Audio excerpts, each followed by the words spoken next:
Good morning, the Honorable Kevin Rudd, members of the Executive Council, distinguished guests, ladies and gentlemen. On behalf of Director General of MP-IDSA, Ambassador Sujana Archinoy, and my colleagues at the Institute, I, Shruti Pandale, extend a very warm welcome to all of you for the MP-IDSA Eminent Persons Lecture Series. Today, our speaker, the Honorable Kevin Rudd, who's a practitioner with deep knowledge on China, will deliver a lecture on the theme China's internal drivers and external orientation, a topic that is of great interest to us here in the strategic community in New Delhi.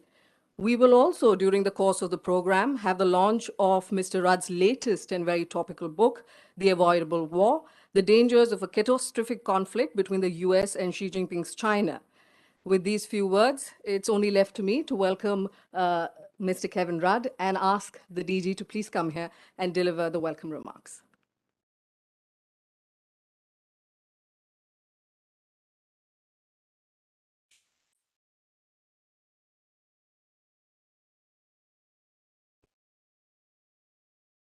Morning. The Honorable Kevin Rudd, Kevin, if I may, members of the Executive Council of the Institute, Air Chief Marshal V.R. Chaudhary, Chief of the Air Staff, Ambassador Saurabh Kumar, Secretary East, Ministry of External Affairs, distinguished heads of various think tanks, senior leaders of the armed forces, including former Air Chief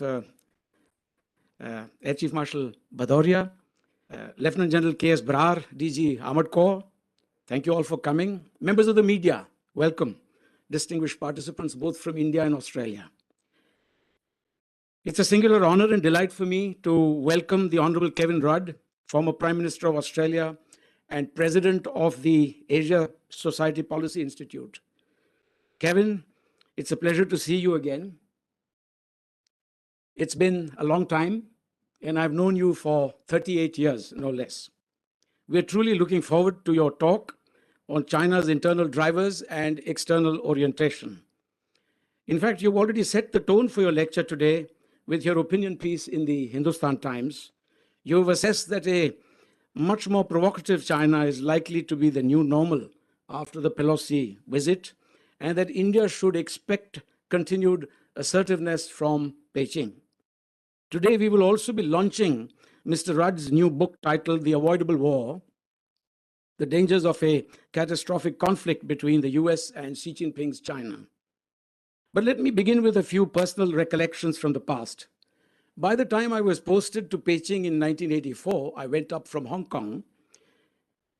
Mr. Rudd, or Lu Kewan, as he is known in Chinese, had already acquired a formidable reputation in the diplomatic corps as a China specialist.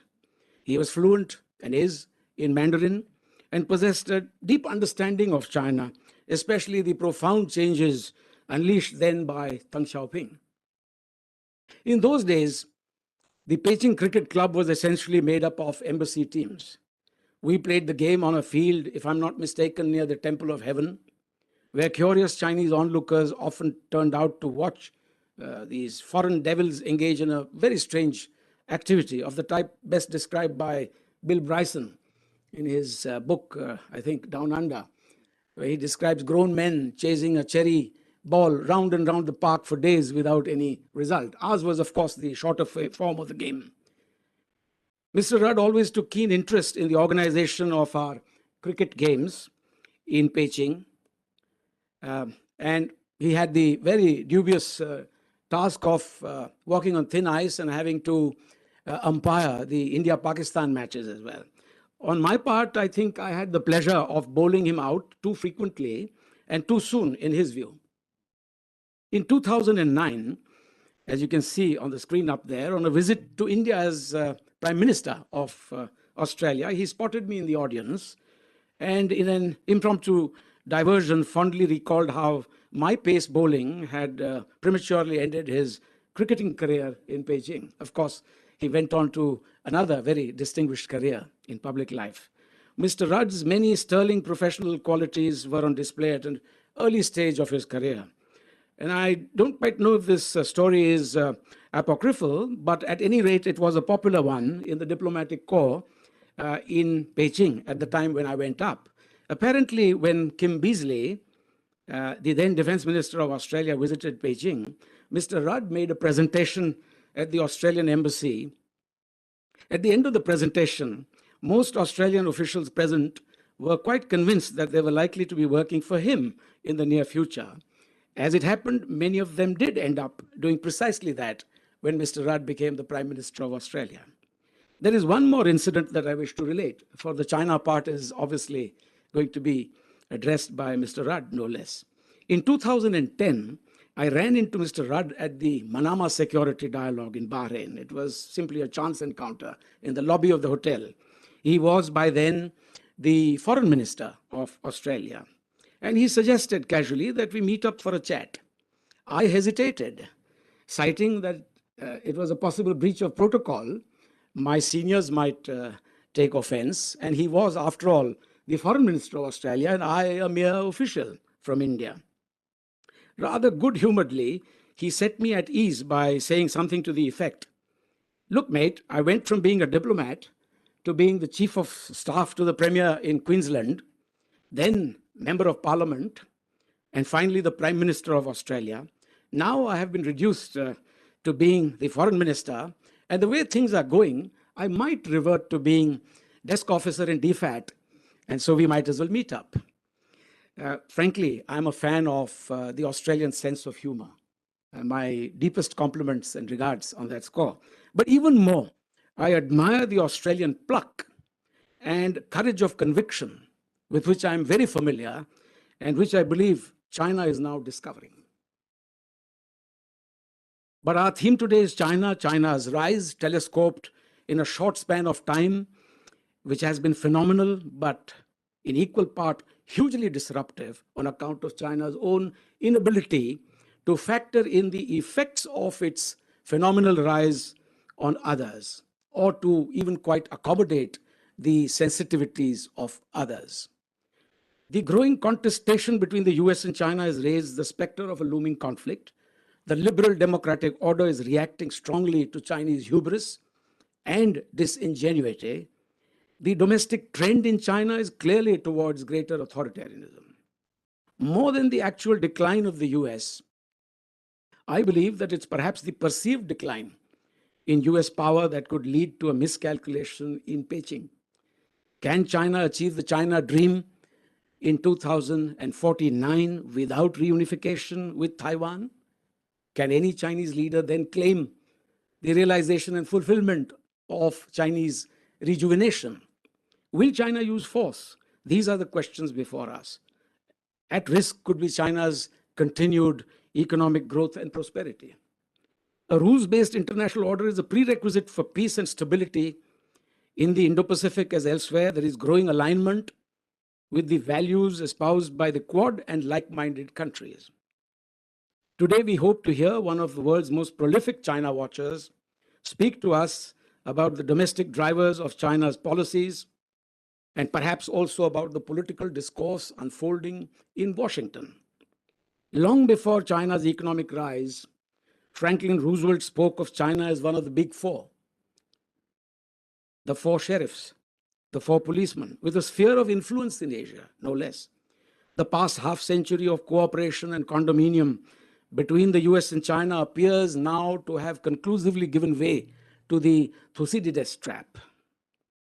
The question is, can the two sides rein in the horse on the brink of the precipice? 悬崖勒马, as we say in Chinese. Can they do that? Will they forge a new consensus and concord, which will impact on the rest of us? For all this and more, I now turn to the Honorable Kevin Rudd with a request to deliver his address. Thank you very much, Kevin. And after this, we will take a few questions with his indulgence. Thank you.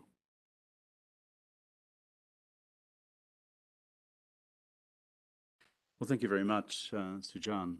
It's wonderful to be back in Delhi. It's been too long since COVID hit. It's been 2.5 to 3 years since I've been back in India. So it's just wonderful to be here and to be among friends.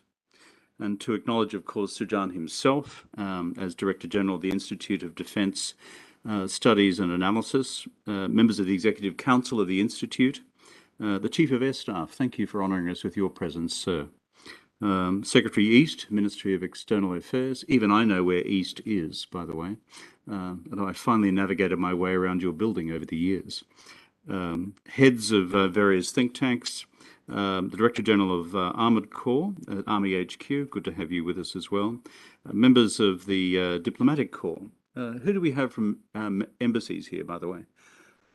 Good to see our friends from Australia here. There are friends from China here. Vietnam, good to see you. And other colleagues, members of the media, distinguished guests. Well, Sir John, I have a completely different recollection of cricket to you. By the way, back then in Beijing in the 1980s, Sir John had a great beard and I had none. And so we've reversed our roles. And the reason I grew a beard is I decided I needed to look wise and intelligent. So I grew one in the last couple of years during COVID, also because I became too lazy to shave. You look much more distinguished now without your beard. On the cricketing field, my recollection is also different. I remember effortlessly stroking you to the boundary for 4 on multiple occasions, lofting you to long on, my favourite shot, and then occasionally glancing one into slips. And you, my friend, actually were a dab hand at what I would describe as your brilliant outswinger. So we had great fun in those days. The Peking Cricket Club. If you think of it, we used to call it the Temple of Heaven Ground. And there were 2 ends. One end we used to call the Chairman Mao Memorial End because there was a stand there. The other end one end was called the Temple of Heaven End. You could bowl from the Temple of Heaven End. The other end was called the Long Live Mao Zedong Leninism and Long Live Marxism, Leninism, Mao Zedong Thought End, because there was a huge propaganda poster at the end saying, Long Live Marxism, Leninism, Mao Zedong Thought End. So you can either bowl from the Temple of Heaven End or bowl from the propaganda end. And the grandstand we used to call the Chairman Mao Memorial Stand. Those were good days, and I certainly do remember umpiring occasionally at the India-Pakistan games, where you took your life into your own hands when you decided to reach a decision as the umpire on a very loud LBW appeal from either side, where it's ultimately your discretion as the umpire. And so I would regularly declare Indian batsmen not out. So, in the time available in this lecture, what I'd like to do is 3 things. One, I'd like to outline what I see to be Xi Jinping's ideological worldview. How does Xi Jinping, from the political centre, view his domestic politics, his economy, and how that impacts on China's external relations? The second thing I'd like to do is to touch on the question of where the Chinese economy stands today. This is a fundamental factor for us all and its future trajectory. And thirdly, what is likely to emerge from the 20th Party Congress, which will be held this October-November, in terms of China's future leadership structure and how that will shape China's international behaviour as well. So those are the 3 themes I'd like to address in my remarks today with you, and then let's engage in an open conversation as I draw these remarks to a conclude just after hour. In this book that I've just written, The Avoidable War, one of the reasons for writing it, given I lead a think tank in the United States, and I have been there since I left political office doing that, is that I find in the United States there is often a lack of understanding of what makes Xi Jinping tick, what actually drives him, what actually motivates him. And that's one of the reasons for writing this book called The Avoidable War. And I seek to define his worldview in what I describe as 10 concentric circles of interest. And I'm just going to give you a headline point on each of them. And I say concentric circles of interest because I seek to move from his most core interests to those which are important, to those which are, shall we say, not as central but still significant. Core interest number one, stay in power. The Communist Party staying in power and Xi Jinping staying in power as top of the Communist Party. Don't underestimate this. It is central to everything that you see. The Chinese Communist Party, as we know from having worked in Beijing before, is a Leninist party which obtained power through the barrel of a gun, and therefore it intends to remain in power.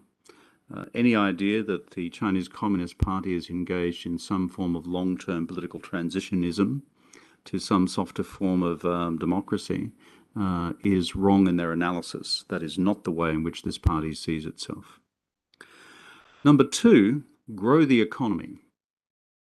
And growing the economy is fundamental because it is significant in two respects. One, the social contract between the Chinese Communist Party and the Chinese people is essentially like this.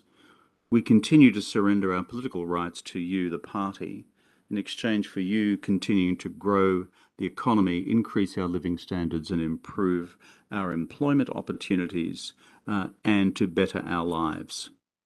But the second reason this agenda is so important is also because it is fundamental to China's aggregate national ambition of national wealth and power.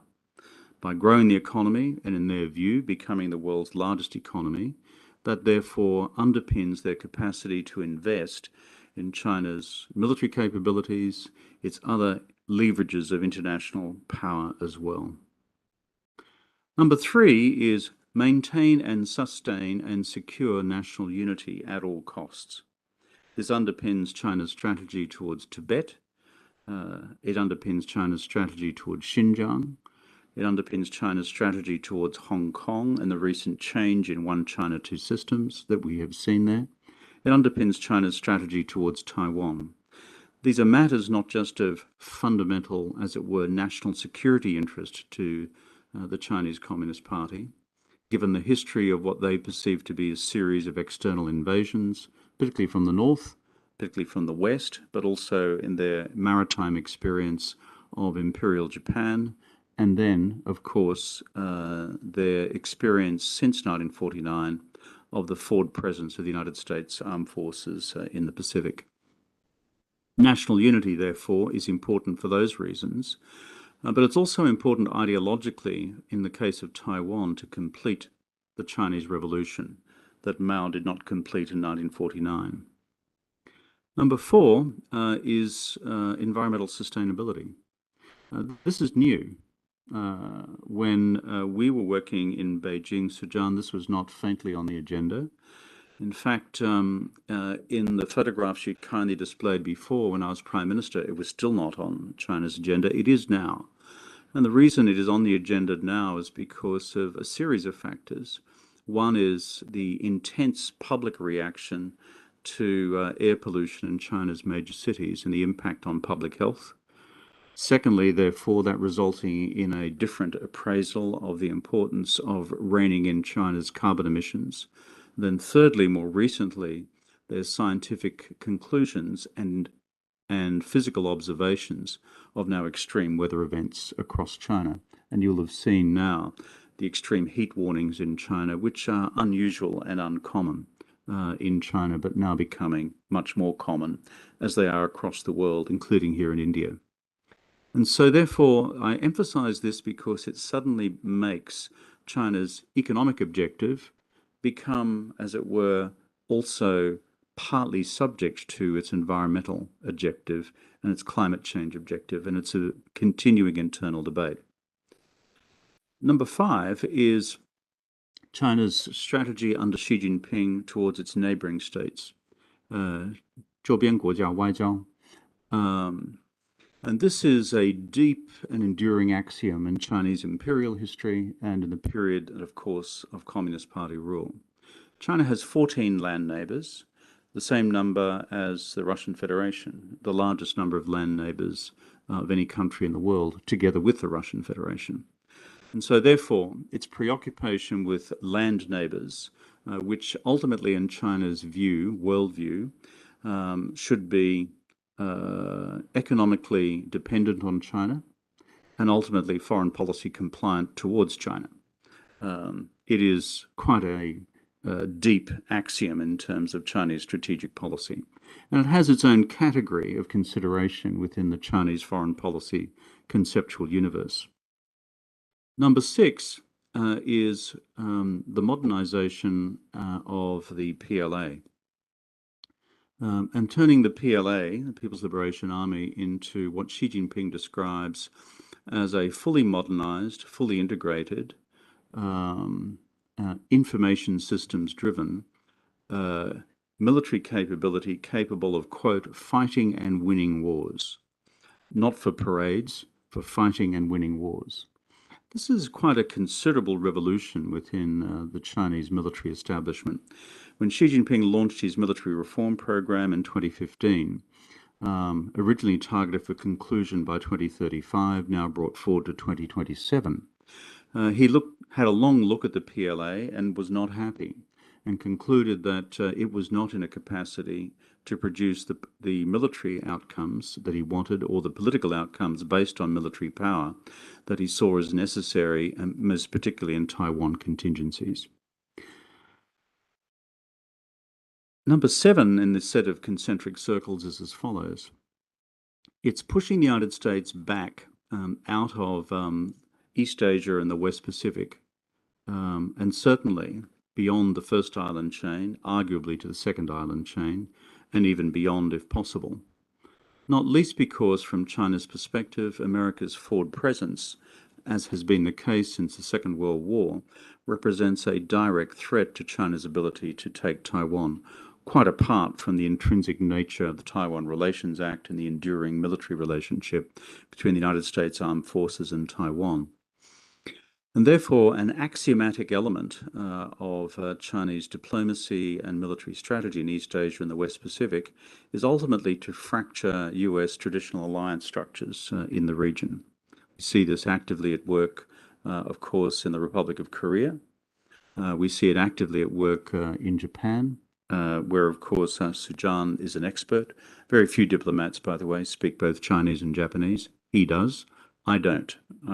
I can say konnichiwa, and that's about it. He's actually mastered both these extraordinary languages.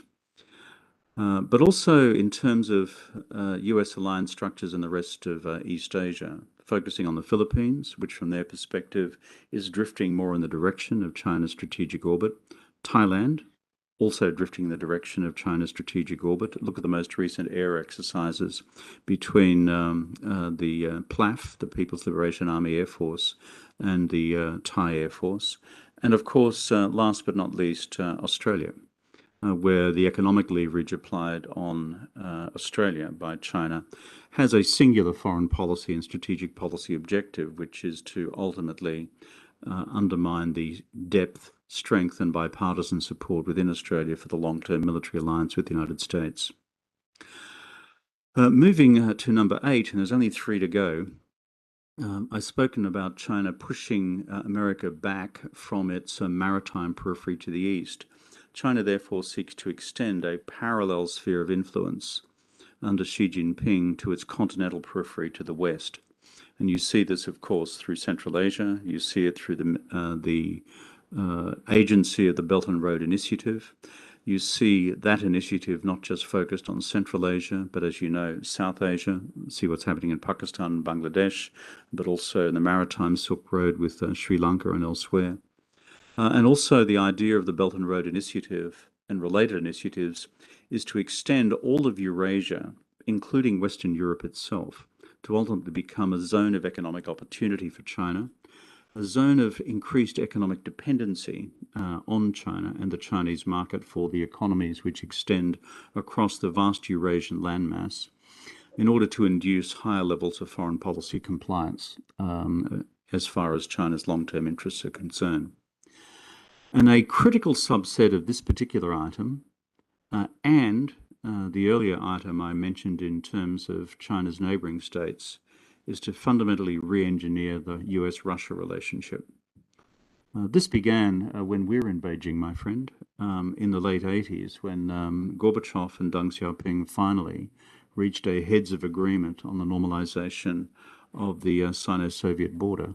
And if you trace then the long 30-year history of the normalization, the renormalization, if you like, of the Russia-China relationship, it dates from that time. But from China's perspective, the ultimate trajectory has been to turn this historical relationship on its head, whereby they are the strategically dominant partner and Russia is not. And that, in their mind, is where they have engineered this relationship, not just because of the Ukraine contingencies, but prior to that as well, coming out of the events in particular of 2014 and Russia's international diplomatic and increased economic isolation following the first military operation in Ukraine in 2014. The evolution of the Russia-China relationship since 2014 has been profound, as reflected in the Joint Strategic Framework Agreement released by Xi Jinping and Putin in the 4th of February this year in Beijing. Two last points in Xi Jinping's 10 concentric circles of interest. Moving to number 9 is the rest of the developing world, and that is the rest of Asia, Africa, Latin America. Xi Jinping's worldview is to turn these countries, where in a number of cases China has had long-standing development partnerships, into increasingly China's chorus of international support through the multilateral institutions of the world. You see not just through the Belt and Road Initiative, reaching now right across Africa, reaching also into the Middle East, the rest of Asia, the developing Asia, into Southeast Asia, into Indonesia, reaching into the Pacific Island countries, but across to Latin America and the Caribbean. This is quite profound. But the mission statement is securing new markets, securing new sources of commodity supply, causing the countries of the world now to become increasingly dependent on the domestic dimensions of the China market, and thereby, as with its Eurasian objective, to cause the international community to increasingly become foreign policy compliant to China's interests because of its underlying economic dependency. Which brings me to the 10th and the last of these 10 concentric circles, which is, in China's case, to begin the re-engineering of the international rules-based system, anchored in the United Nations, anchored in the Bretton Woods institutions, and by doing several things. One, within the existing institutions, causing the China institutional, financial, and personnel footprint to become much more pronounced than it was. China back in 2014, 13, at the very beginning of Xi Jinping's rule, had a very light presence across the institutions of multilateral governance. That has changed radically over the last 10 years. China now regularly contests major candidatures for the leadership of international institutions. From memory, 4 or 5 of the major international institutions are now headed by Chinese candidates. But beyond that, because of China's growing economic size, it is now the second largest financial contributor to the UN system, given simply the mode of calculation of each member state's contribution based on GDP. And then thirdly, China has also sought to construct, on top of that, a series of institutions beyond the framework of the UN and the Bretton Woods institutions. You'll, in this room, be familiar with the SCO, you're familiar with CICA in this room, but also we see it with not just the BRICS, but you see it with the Asian Infrastructure Investment Bank, and of course you see it most spectacularly with the BRI, and other institutional arrangements which begin slowly to emerge. Which brings me to the final point about how China seeks to change the international rules-based system, which is to change it in a normative sense.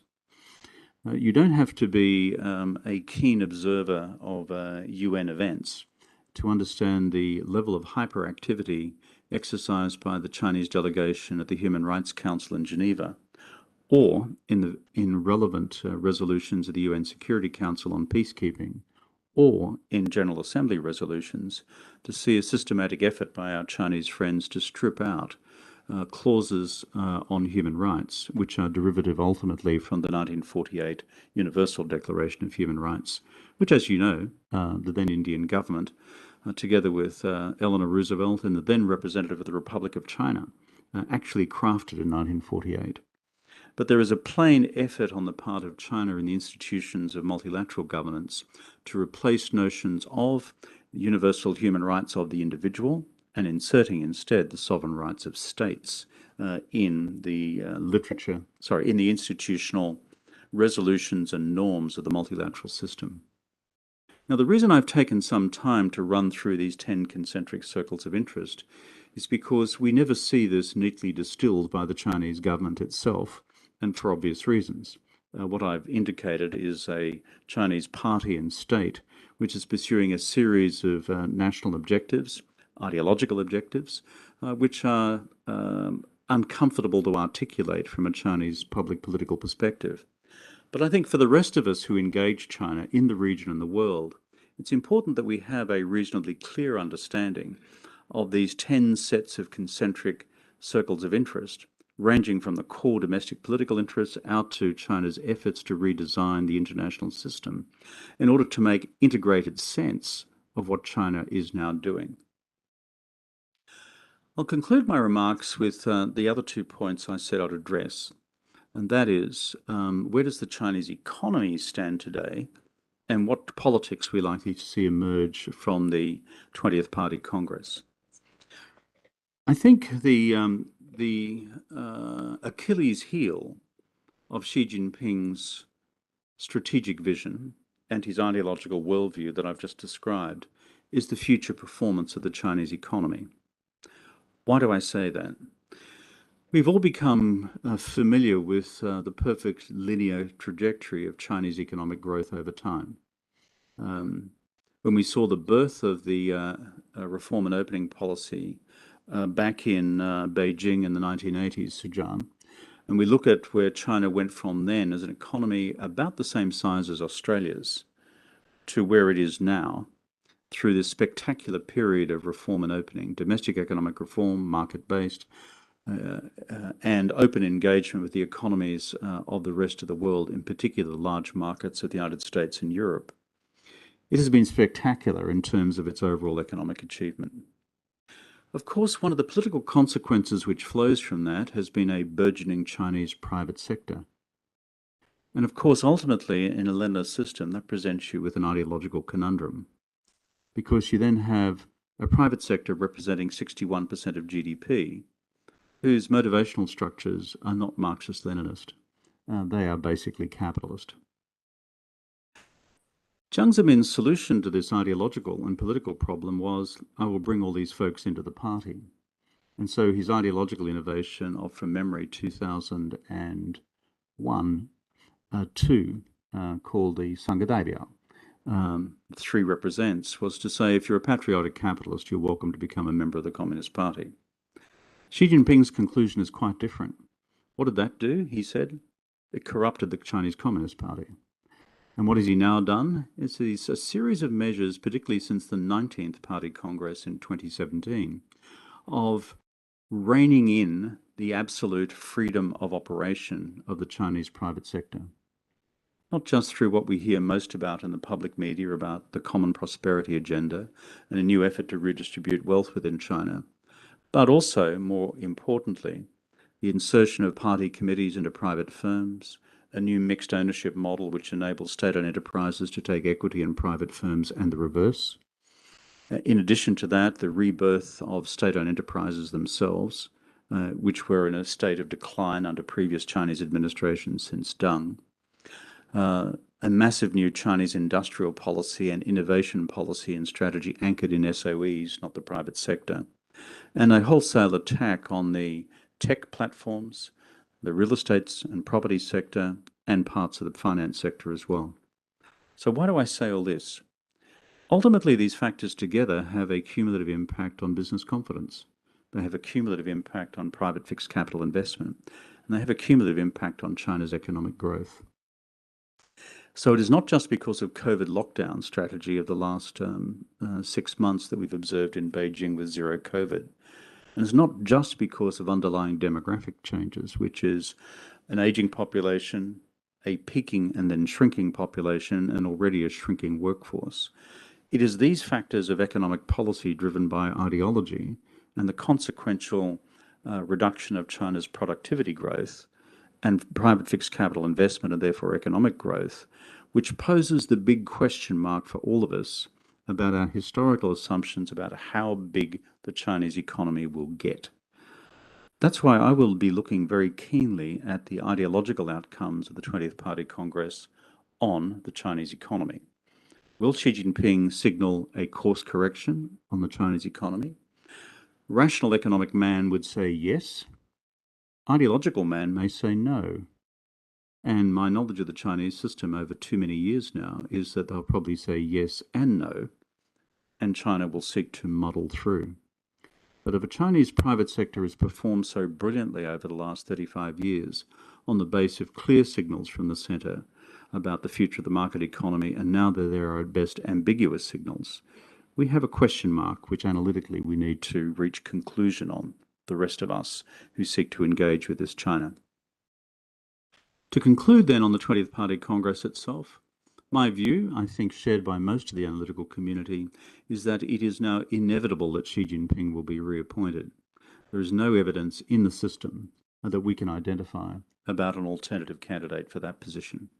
Xi Jinping has been far too formidable in the consolidation of his domestic political power to allow any such possibility to emerge. The real question in my mind is different. The real question in my mind is, who does he appoint as Premier and to the other senior positions in his economic team, and will they have the political mandate to effectively re-engineer China's economic strategy for the next 10 to 15 years? And again, that is the critical open question in my mind. Xi Jinping will be with us, barring an intervention by God or by Marx, through until at least 2037. He is 69 years old. By 2037, he'll be something in the order of 84 years old. He could almost be young enough then to run for President of the United States. And so therefore, we need to get used to the fact that we're going to be dealing with Xi Jinping and Xi Jinping's China for a very long time.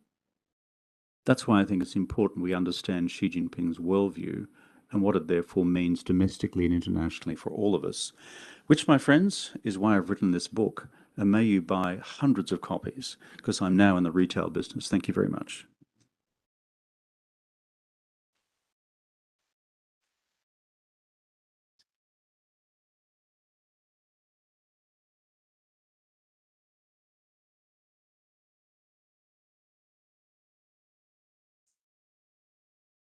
That was an extraordinary and magisterial address given by one of the world's foremost.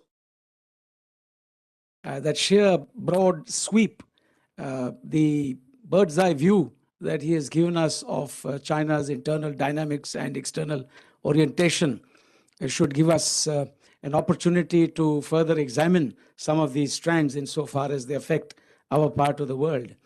But it also leaves me with the question, and the first one that I want to pose to Mr. Rudd before any one of you do, and it's about Xi Jinping. Would it be right to say that Xi Jinping is an amalgamation of a number of strands from Chinese history when it comes to the expansion of China's blue water navy and maritime power?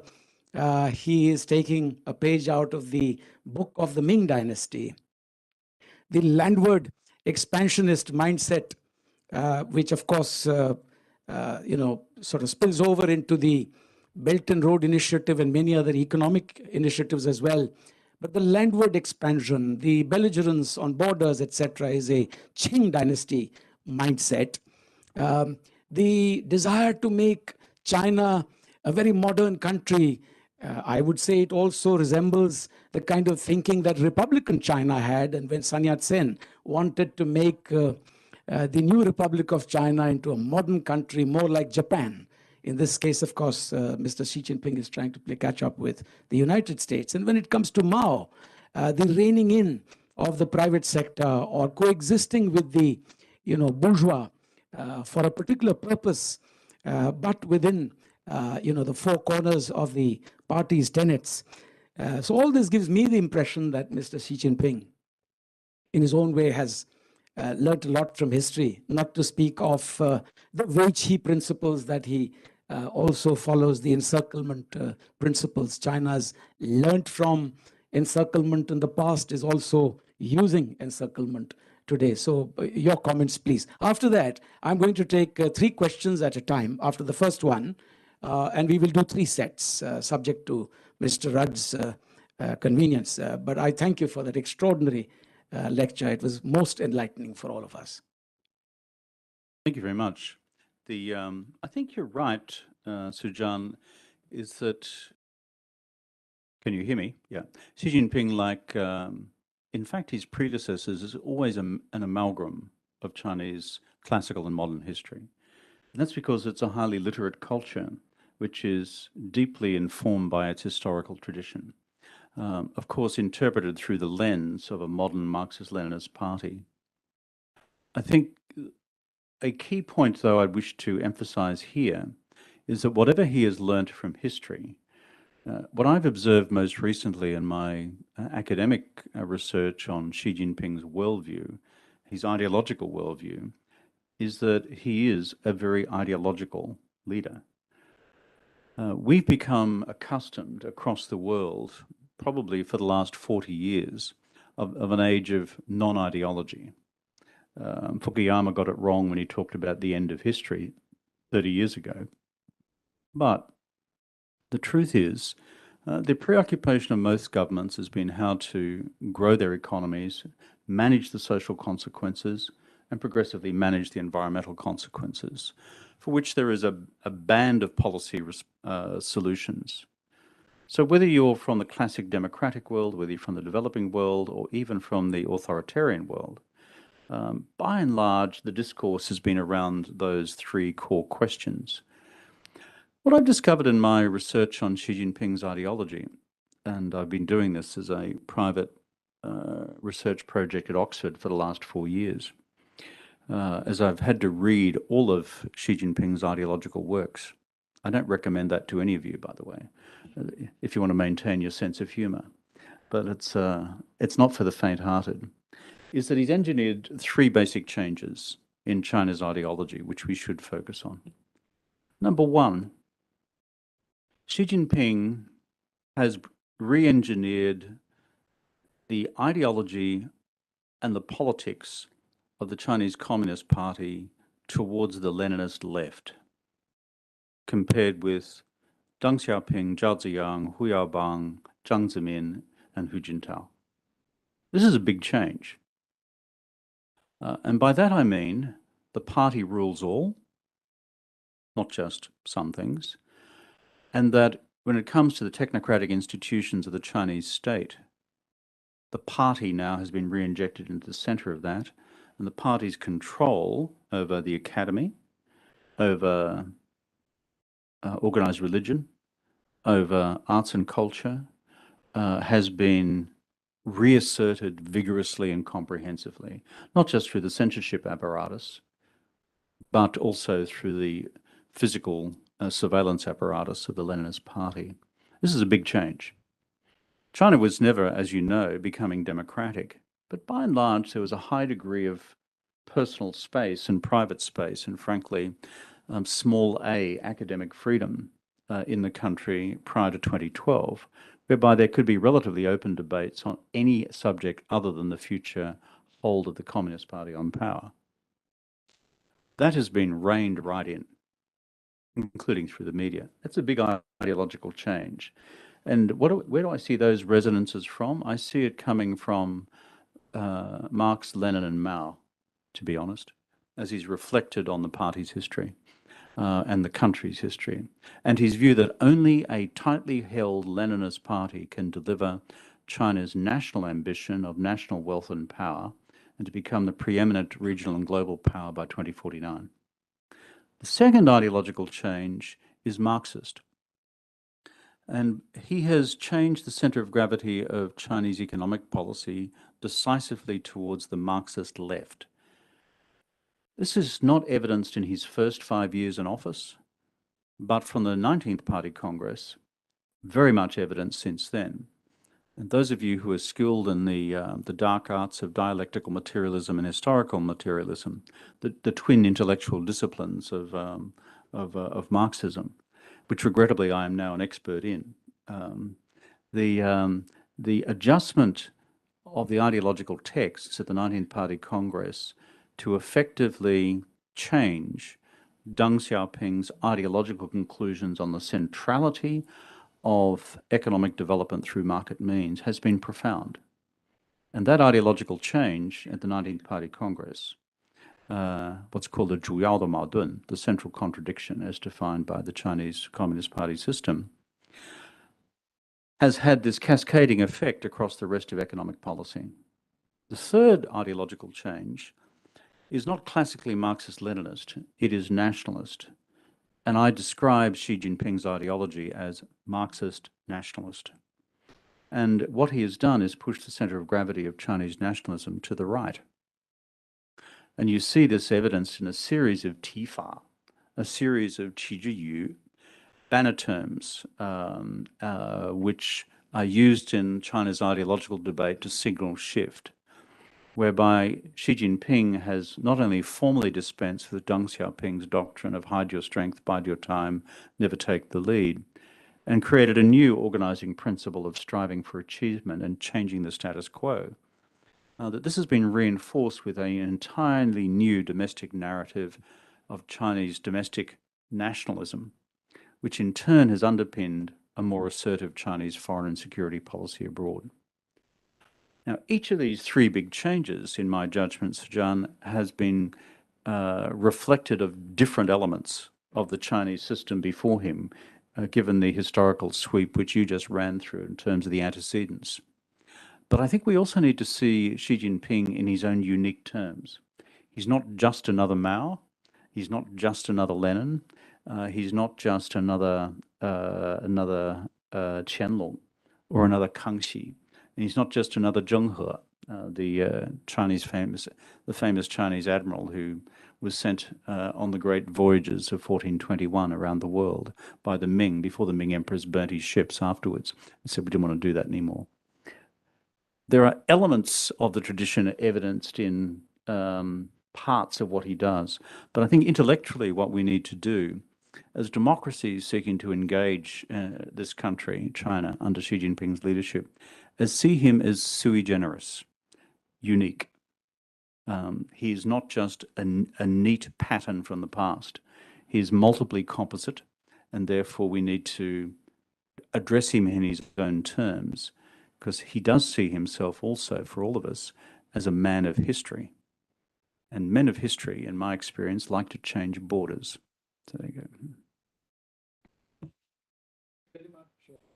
go. Mr. Rudd, again, for that very, very erudite response to what I had posed before you. I will now take three questions from the floor. Questions, that is brief questions, and if I am remiss in not being able to identify you, you may kindly identify yourselves. And would Mr. Rudd be kind enough to also keep track of these questions? I will try and help. Let me start with Mr. Dr. Sanjay Baru.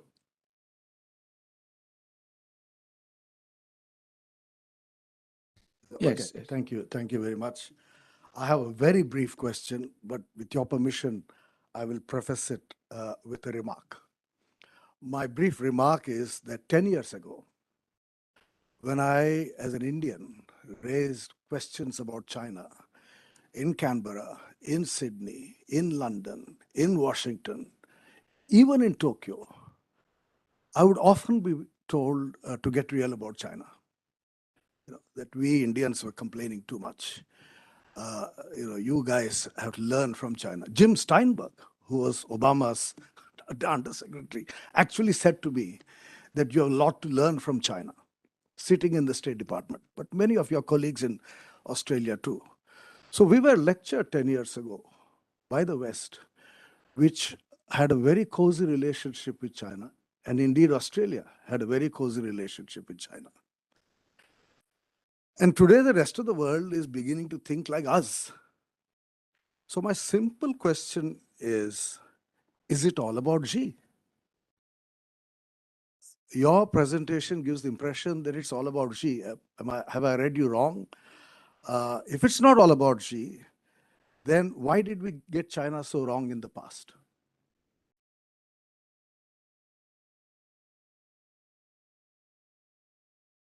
Honorable Kevin, a very simple question. Xi Jinping, as you said, is an extremely pragmatic man. But I find that the PLA, as it exists today, lacks the professionalism. And I find more and more people who are loyal, that is the political commissars, having a much more powerful say. It's impossible for possibly Xi to win wars with pure political means. I do not know whether Taiwan he will ever attack now. I mean, it's up to you. I would like your comments.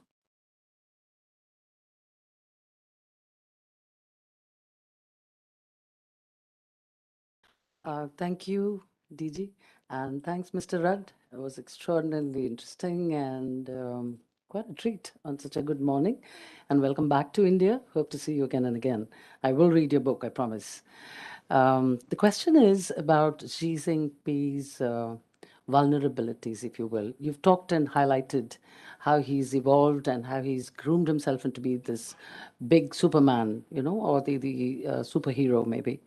Do you think that this Pelosi visit, for example, to Taiwan is now perhaps a harbinger of other visits from other delegations? And that could be a weak point for Mr. Xi. And Taiwan's own position about being resilient yet not confrontational with American advocacy for Taiwan in international spaces. How do you see this? Is this his vulnerable point? Because you've highlighted one of the concentric many things. But Taiwan, is it a clue to us that he fears that, because of its extraordinary behavior of intense pressure, etc., I think there's more awareness about Taiwan's situation today internationally. So what do you think? Thank you.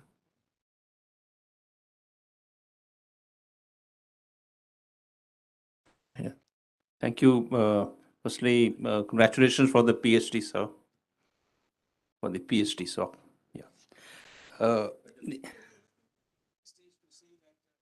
I have been informed very reliably that the Honorable Kevin Rudd has completed his DPhil from Oxford. And so we also, apart from, the prefix of the Honorable Kevin Rudd, we will also then call you Dr. Kevin Rudd. And a round of applause for that as well, please.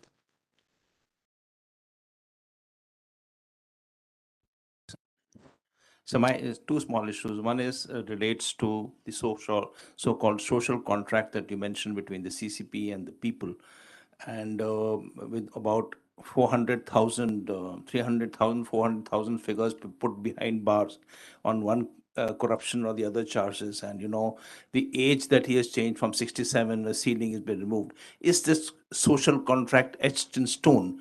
I say so also because of the open secret that the relationship between the Prime Minister and the President are not the best. So is this etched in stone that, G will last till 2037, you mentioned? So the second issue is, you mentioned somewhere else, sir, that he has no appetite for war. Now, when having said that there is no appetite for war, you also mentioned something about territorial interest in the last statement that you made here. When will be the issue of desperation comes in? Before the 21st Party Congress or the 22nd Party Congress? Genetics maybe is on his side, but the fact is that he can't outlast 2049. So he has to achieve whatever he has to achieve in the course of next 10 years, maybe 12. So when will be the desperation that he comes across to Taiwan and to us and to others?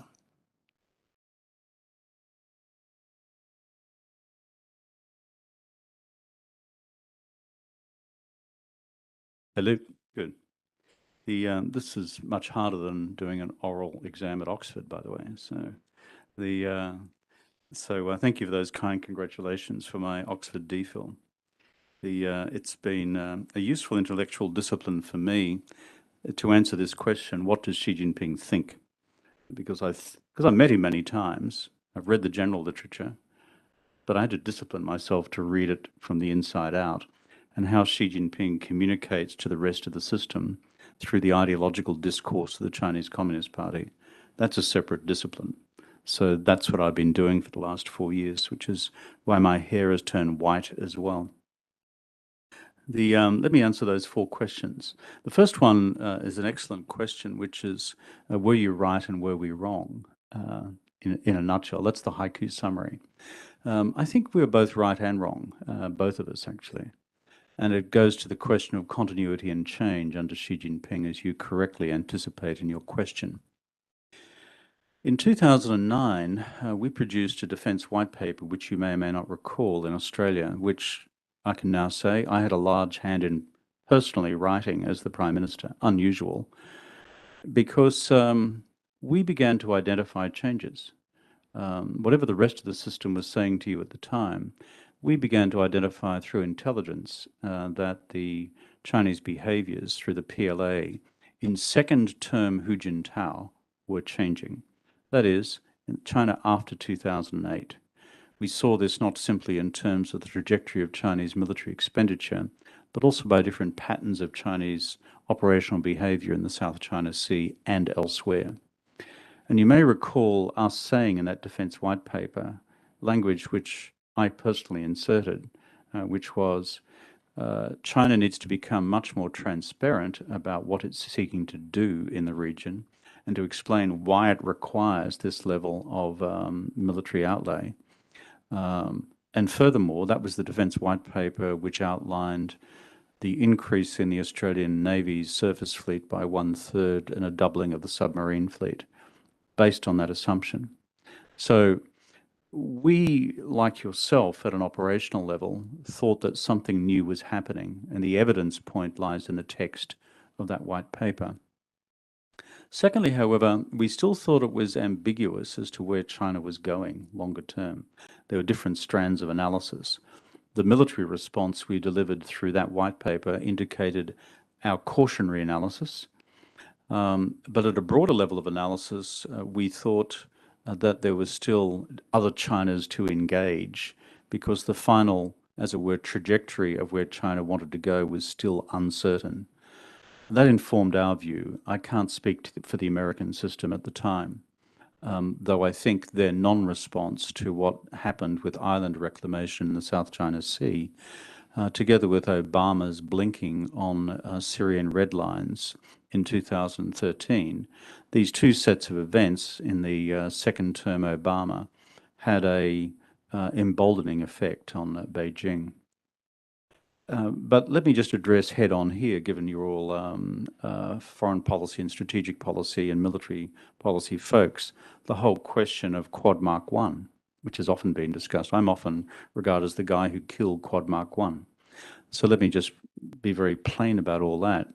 So we are, at that stage, advancing our own military. I deliver out my first budget, 2% of GDP as defence outlays. The defence white paper spoke for itself. And if you like, that's when the beginning of the change in Australian defence views of China started. Quad Mark I, what I did when I became Prime Minister was ask our diplomatic service to check with Delhi, Tokyo and Washington where it stood. This was when I was elected at the end of 2007. Here was the response. Manmohan Singh had already visited Beijing and said, and I've got this on the record, Quad, what Quad? Number two, I can give you the quotes on this. I'm not making this up. Number two, Fukuda had already replaced Shinzo Abe, and Fukuda, as you know, was no Shinzo Abe on China. And Prime Minister Fukuda had completely walked back from the Quad. Number three, what we know from WikiLeaks and the release of US diplomatic cables is that the United States, by the end of 2007, had already walked away from the Quad. When I was elected, therefore, when we looked around the room, we saw nobody in favour of the original Abe proposition, including the previous Australian Conservative government, whose Defence Minister, Mr. Nelson, had gone to Baiyi, the 8-1 building in Beijing, home of the Chinese Defence Ministry and the Central Military Commission, where I'm sure the Air Chief Marshal has visited before. I certainly have, to be lectured by the Chinese. Is that our then Conservative Defence Minister said Australia will not be participating in the Quad. Now, these 4 points that I've just made about India's changed position, Japan's changed position, the US changed position, and the Australian Conservative government's changed position of the Quad are documented and public. This is not my interpretation. And so therefore, we looked around and said, okay, there's no point in pursuing this framework. Of course, it's suited, I think, political circles in all 4 capitals to blame yours truly for the demise of a decision taken elsewhere. I don't mind, I've got broad shoulders. So therefore, we come to Quad Mark II, and frankly, the attitude in Australia has just been with the general consensus. In fact, we're all waiting for you guys to embrace Quad Mark II, which is what then happened after China did what it did on the Sino-Indian border in the first half of 2020. Which was remarkable in terms of an own goal on the part of the Chinese. And so therefore, in conclusion, in response to the important question which you've raised, is this. I think as we looked at China in second term Hu Jintao, there were several Chinas at play. Difficult to know which one was going to prevail. We sought to be cautionary on our military and strategic policy, while still being, as it were, engaging of China diplomatically and economically. But we found ourselves in good company with the then Indian government, the then Japanese government, and the then US administration.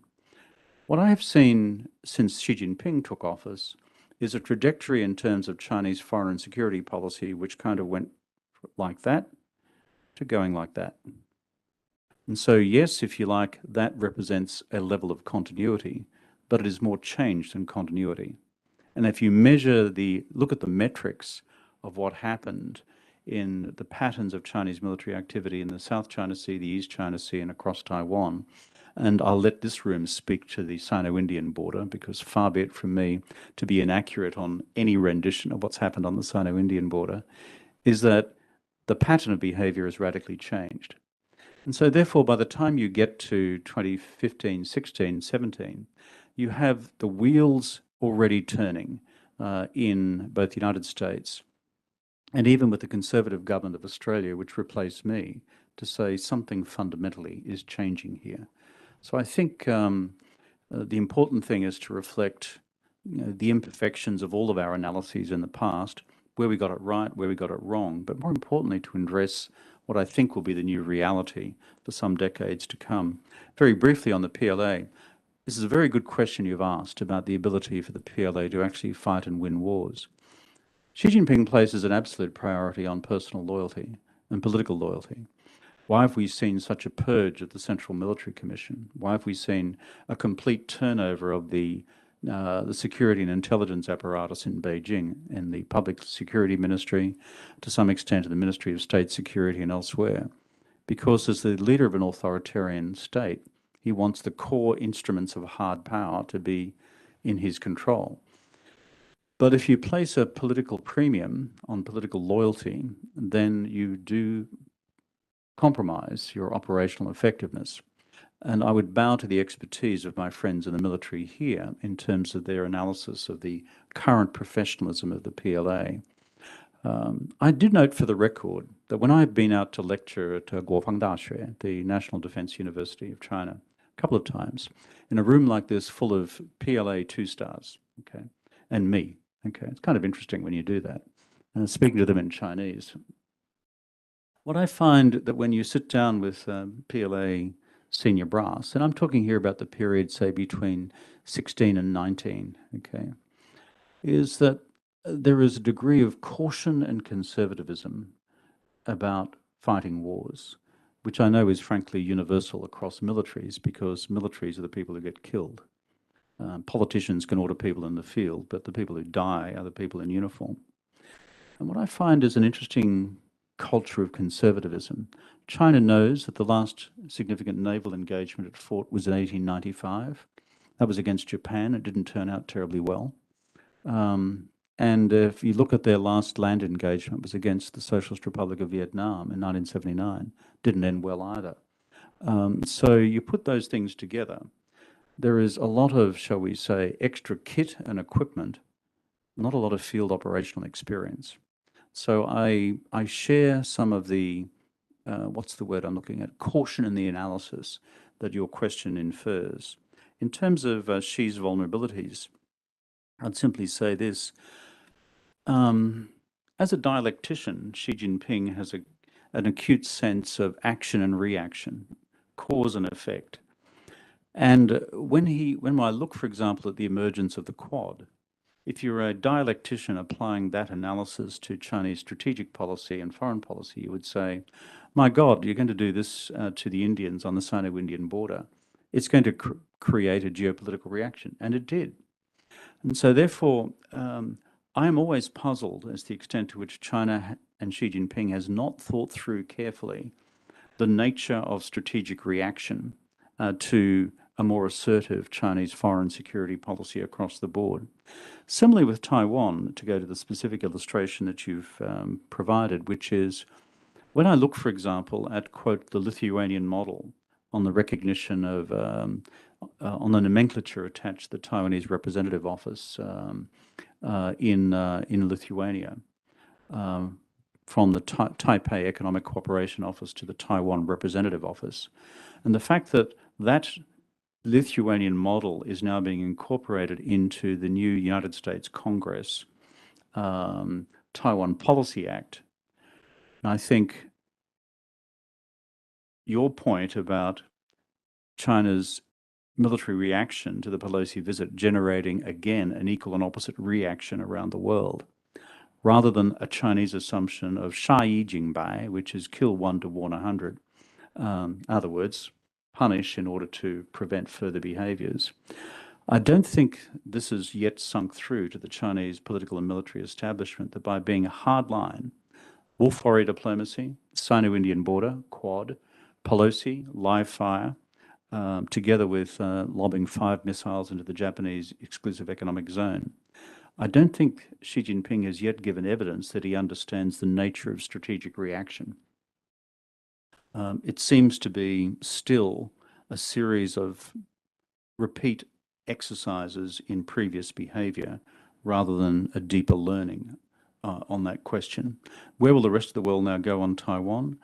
I think that's still an open question. I personally am strongly in favor of the United States and other countries with diplomatic recognition of China fully honoring the symbolism of the one China policy, because otherwise you create a problem for yourself which you don't need to have. And the substance, however, of Taiwan's effective deterrence against a future military attack by China against Taiwan should be where we're all focusing our efforts and thinking, both in terms of Taiwan's military and economic resilience. And if I was in the United States, the US administration, that's what I'd be focusing on, rather than playing around with the symbols of Taiwan's international status, or playing around with the symbols of formally decreeing, for example, under the Taiwan Policy Act, Taiwan as a non-NATO US ally. Nothing is more likely to engender a disproportionate Chinese response than, shall we say, playing around with the symbols of the one China policy in such extreme ways. And finally, on the question of the social contract, it's changing. I think, for example, the original social contract was always about double-digit economic growth. It's now become 6% economic growth plus environmental sustainability. But the social contract is beginning to fracture because of the economic growth factors that I referred to in my remarks, but also because of the new constraints on people's private lives. Remember, it's not just a better economic life, but a better quality of life that had become part of the social contract. And so I think this is beginning to create on-the-ground problems over time.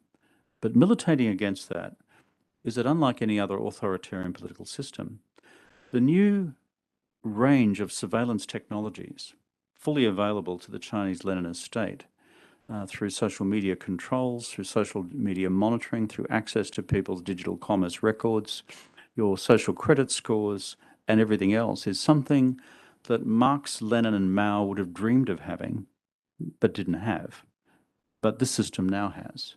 So therefore, militating against the normal argument that constraints on people's personal lives, constraints on their economic lives, is going to inevitably engender a reaction and therefore a change.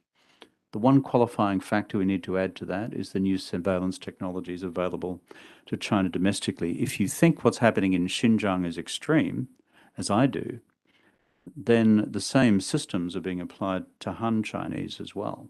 And so we need to be very mindful of where that finally lands.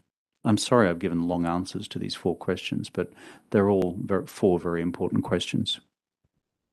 Thank you very much, Mr. Rudd. I think we've run out of time, and I'm afraid I have to disappoint some of the others who would raise their fingers. We're absolutely out of time, and we still have a wee bit to accomplish before we wind up. Let me simply add my voice to what you just said by reflecting on this one main sort of observation that China expects the whole world to adjust to its rise and to its aspirations, but fails to accommodate the relative rise and aspirations of all others. And I think it's one of the major impediments to the acceptance of China's rise. But with this, I must hand over back to the MC because we've still got a little bit to do in terms of the release of Mr. Rudd's book. Thank you from my side. Thank you. Thank you, Mr. Rudd. Ladies and gentlemen, you would agree that was a masterclass on China, and I wish we had more time to take more questions. I will now request the Director General and the Honorable Kevin Rudd to please get copies of the book, and we'll go ahead with the launch of Mr. Rudd's latest book, The Avoidable Wars, The Dangers of a Catastrophic Conflict Between the United States and Xi Jinping's China.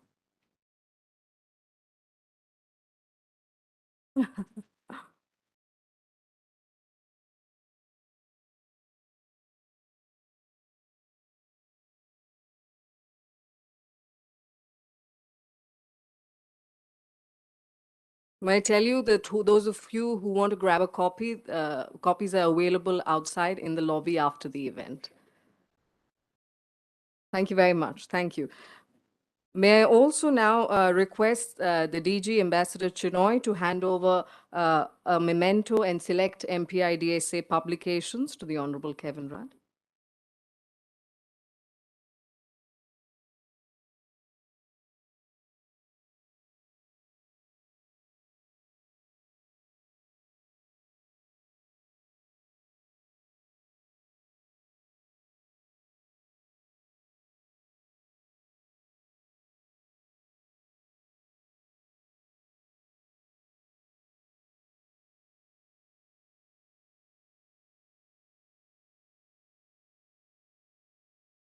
Thank you so much.